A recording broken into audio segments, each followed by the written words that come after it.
नमस्कार भाइयों, मैं आपका दोस्त मोहित पारिक और आप देख रहे हैं आपका अपना YouTube channel Bikaner bird information. और साथ ही ये अपना मास्टर केज जो कि आप बाहर से देख सकते हैं व्यूज़। तो अब मास्टर केज के अंदर जाते हैं और ये आप सभी केजेस देखें जो कि हमने 1 बाय 1 बर्ड को सेट कर रखा है इन केजेस के अंदर, वो आप सभी देखें।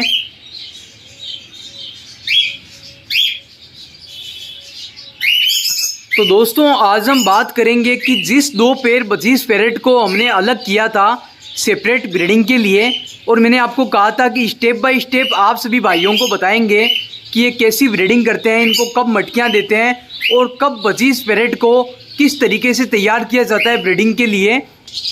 और सेपरेट ब्रीडिंग लेने का दोस्तों दूसरा कारण ये भी था कि इतने टाइम हम जो है बजीज पैरेट से कॉलोनियों में ब्रीडिंग लेते थे, और अब हमने सोचा क्यों ना एक बार सेपरेट ब्रीडिंग लेके देखी जाए कि बजीज पैरेट के ब्रीडिंग का क्या रिजल्ट रहता है। और दूसरा आप जानते हैं कि ये रेनबो बजीज हैं और इनकी जो पेयरिंग है वो नॉर्मल बजीज के साथ में कॉलोनी में हो रखी थी, क्योंकि ये हम जानते हैं कि ये रेनबो बजीज, लेकिन इनको ये पता नहीं कि भाई हम रेनबो बजीज है या हमारा जोड़ा रेनबो के साथ ही लगना चाहिए। ये तो किसी भी कलर के बजरी तोतों के साथ अपना जोड़ा लगा सकते हैं, चाहे ग्रीन हो, ब्लू हो, वाइट हो। तो इस कारण से दोस्तों हमने इन 2 पेयर को अलग किया है। और आज दोस्तों टाइम आया है इन 2 पेयर को बजीज पैरेट को मटकी देने का। और साथ ही मैं आपको बताऊंगा कि इतनी जल्दी मैं इन पेयर को मटकी क्यों दे रहा हूं, और बाकी कॉलोनी वाले बजरी तोतों को मैं अभी मटकी क्यों नहीं दे रहा या इन्हीं को ही क्यों दे रहा हूं, उसका रीज़न भी मैं आपको बताऊंगा। उससे पहले आप देखें हमारे कॉकटेल बर्ड, प्यारे से कॉकटेल बर्ड। ये दोस्तों आप देख सकते हैं कि एल्बिनो कॉकटेल बर्ड की फीमेल है। और कल ही दोस्तों मैंने इनका जो बॉक्स है, इनका डोर खोला है, क्योंकि ये टाइम लेते हैं ब्रीडिंग करने में, बजरी तोतों की तरह ज़्यादा फास्ट ब्रीडिंग नहीं करते। और इनका जो मेल है वो फ़ौरन जो है बॉक्स के अंदर जाने लगा है और शायद काफ़ी जल्दी ये ब्रीडिंग भी शुरू कर देंगे। उसके अलावा दोस्तों यहाँ पर भी कॉकटेल बर्ड के 2 पेयर या 4 पीस भी कह सकते हैं, क्योंकि कंफर्म पेयर नहीं है। और इसके अलावा दोस्तों यहाँ पर भी एक कॉकटेल बर्ड का पेयर है जिसकी फीमेल आप देख सकते हैं पर्ल कॉकटेल की इस तरफ चिपकी हुई है। और ये दोस्तों मेरे सेटअप पर नया पेयर आया है, इस वजह से फीमेल थोड़ी सी डर रही है, लेकिन इसका जो मेल है वो काफ़ी खूबसूरत है। और दूसरा दोस्तों इस मेल की विशेषता ये है कि ये मेल दोस्तों हाथों पर बैठता है, काफ़ी ज़्यादा टेम्ड है ये मेल। मैं आपको बताऊंगा जब ये सेट हो जाएगा अपने सेटअप पर कॉलोनी में, जब ये सेट हो जाएगा तो इसे बाहर निकालेंगे और दोस्तों मैं आपको बताऊंगा इसके बारे में। तो अब बात कर लेते हैं दोस्तों की मटकी का क्या साइज़ है। ये आप 2 मटकियाँ देख सकते हैं, ये हमने यहाँ पर 2 मटकियाँ रखी है और यहाँ पर एक प्लायर, मेजरिंग टूल्स और यहाँ पर दोस्तों हमने GI वायर रखा है। और इसके साथ ही दोस्तों इनके 2 ढक्कन भी हमने पास में रखे हैं। सबसे पहले तो हम साइज़ की बात करते हैं कि भाई मटकियों का क्या साइज़ है, उसके बाद ही मटकियाँ लगाते हैं।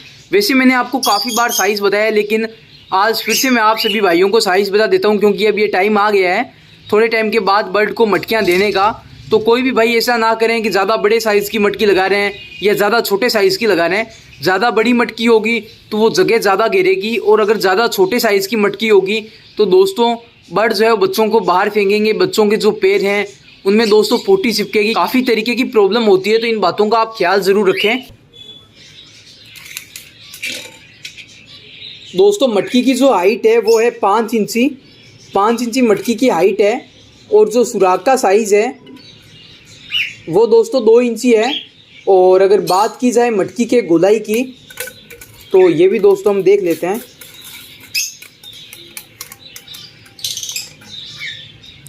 और ये भी दोस्तों लमसम 2 फीट के आसपास है। मटकी की जो बाहर की जो गोलाई है वो 2 फीट है। तो दोस्तों अब हम GI वायर कटिंग करते हैं और मटकी में लगाते हैं। किस तरीके से लगाना है उसके बाद हम मटकी को केजेस के अंदर लगाते हैं। उसके बाद देखते हैं आगे क्या होता है, बर्ड की क्या एक्टिविटी रहती है, मटकी किस तरीके से लगती है केजेस में।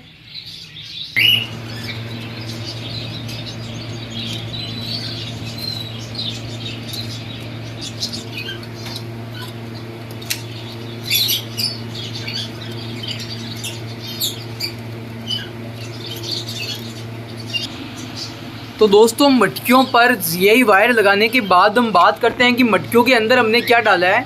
तो दोस्तों आप जानते होंगे, पहले भी मैंने काफ़ी बार बताया कि ये बुरादा है, लकड़ी की छीलन, रंदे की छीलन, वुड शेविंग। और ये दोस्तों मटकियों के अंदर डालना काफ़ी ज़्यादा ज़रूरी है। मटकियाँ जब ठंडी होती है तो उसका असर जो है वो बर्ड पे नहीं होता, अंडों पर नहीं होता। और भी काफ़ी ज़्यादा फ़ायदे हैं दोस्तों इसके। बच्चों की जो पैर हैं वो ख़राब नहीं होते। और इनकी जो दोस्तों ये बड़े साइज़ की जो लकड़ी होती है इनके अंदर ये हटा देनी है हमें, और मीडियम साइज़ का बुरादा ही हमें डालना है, जैसे ज़्यादा बड़ा ना हो। अगर ज़्यादा बड़ा होता है तो क्या होता है कि बर्ड चोंच से पकड़कर उसको बाहर फेंक देते हैं, क्योंकि बजरी तोते ज़्यादातर जो है वो मटकी को क्लीन करके ब्रीडिंग करना पसंद करते हैं। ये दोस्तों हमने इस केजेस को उतार के नीचे रखा है। इस फ्रंट के साइड में जो 2 डोर है ये दोस्तों छोटे हैं, और इस केजेस के हमने पीछे के साइड बड़े डोर भी रखे हैं मटकी लगाने के लिए। तो आज हम इन्हीं डोर का इस्तेमाल करके इस केजेस के अंदर मटकी लगाएंगे। तो फाइनली दोस्तों आप देखें, हमने वो मटकियाँ इन 2 पेयर को दे दी है, और मटकियाँ किस तरफ लगी है वो भी आप ज़रूर देखें। दोस्तों इस तरफ स्टिक है, स्टिक से सीधे बर्ड उड़कर वहाँ तक जाएंगे, तो दोस्तों बर्ड इस पिंजरे में उड़ भी सकेंगे। और जैसे नीचे अगर बर्ड उतरे हुए हैं दाना खाने के लिए, सॉफ्ट फूड खाने के लिए, तो यहाँ से डायरेक्ट उड़ के वो जो वहाँ पर बैठेंगे, तो दोस्तों बर्ड की फ्लाइंग भी होगी। और ये जो केज है ये बर्ड के लिए काफ़ी अच्छे साइज़ का है। अगर इसके साइज़ की बात की जाए तो दोस्तों इस केज की जो लंबाई है वो है 2 फीट, और इसकी ऊंचाई है 19 इंच। इसकी दोस्तों जो गहराई है, जो चौड़ाई है वो है 18 इंच। तो दोस्तों काफ़ी ही अच्छा साइज़ है बर्ड के लिए।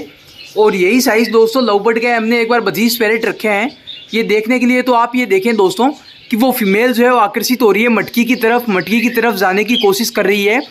और ये जो पेयर है दोस्तों काफ़ी जल्द ब्रीडिंग करेंगे, और मैं आपको कुछ समय के बाद बताऊंगा कि फीमेलें इनके अंदर भी जाना शुरू कर देगी, क्योंकि हमारे बर्ड रेडी टू ब्रीड है, तैयार है ब्रीडिंग के लिए।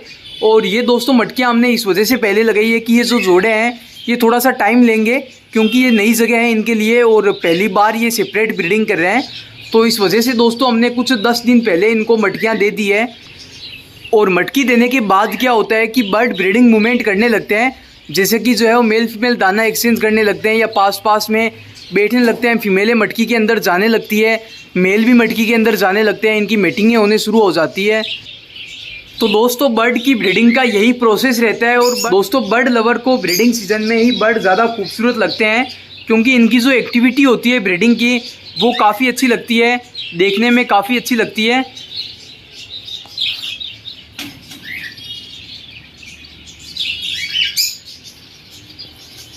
और काफ़ी जल्द हमारी कोशिश रहेगी कि इन सभी लव बर्ड को भी नेस्ट मटेरियल दे दिया जाए, और इनके जो बॉक्स हैं उनके जो आगे की जो ढक्कन है उन्हें भी खोल दिया जाए। और साथ ही आपको टाइम पे इन पेयर्स की अपडेट भी देते रहेंगे। तो वो आप देखें जो फीमेल है वो मटकी के अंदर झांकने लगी है, मटकी के ऊपर जाके चिपकी है उसके सुराख के ऊपर। और अब दोस्तों ये वाली जो फीमेल है ये भी जाएगी मटकी के पास में।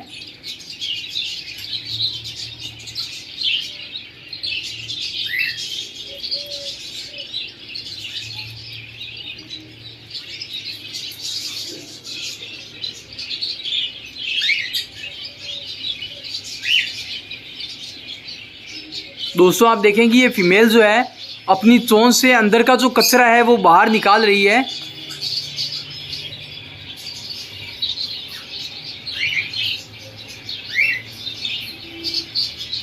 और ये फीमेल जो है मटकी के अंदर चली गई है, आप देखें।